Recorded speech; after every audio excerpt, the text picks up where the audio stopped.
Thank you. What an ingredient it is, this vital thing called enthusiasm. And a factor that keeps it perking is an irresistible goal, a fascinating objective, a consuming purpose that dominates, motivates, and won't let go of you. Set yourself a goal that you've just got to reach. Then build under it the fire of anticipation and keep it burning. You'll acquire enthusiasm and never lose it. Take my friend Paul Chow as an example. I first met Paul in Hong Kong. He had literally walked out of Red China with his family. His astonishing enthusiasm is reflected in a glorious smile and a radiant face. Paul had a dream, a goal, to come to America to raise his family.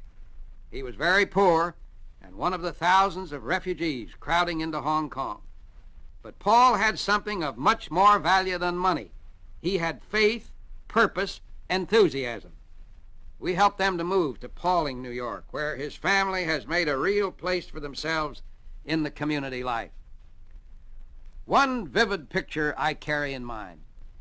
Mrs. Peale and I were leaving our farm at Pauling on a beautiful July Saturday afternoon for a vacation in Europe. Paul and Stephen were painting a long white fence. They're always working.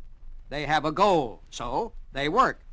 As we drove away, he stood there, paintbrush in hand, etched against a blue sky and a field of waist-high corn, his face alive with a happy smile, waving farewell to us. Paul Chow's experience has something in it for all of us. Let me talk about it after this message. As we drove down the road to the airport, I marveled at how far that Chinese refugee family had come from such unpropitious beginnings, with so many obstacles ahead. What can possibly explain it?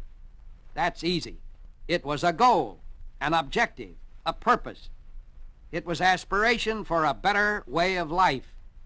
It was enthusiasm that never weakened because it was subject to constant renewal. It's important for the individual to have an automatic self-motivator that keeps him alive and vibrant, always alert to the dynamic present in which he lives. In the absence of constant renewal, he may fail to keep pace with changing times. Then life races ahead of him.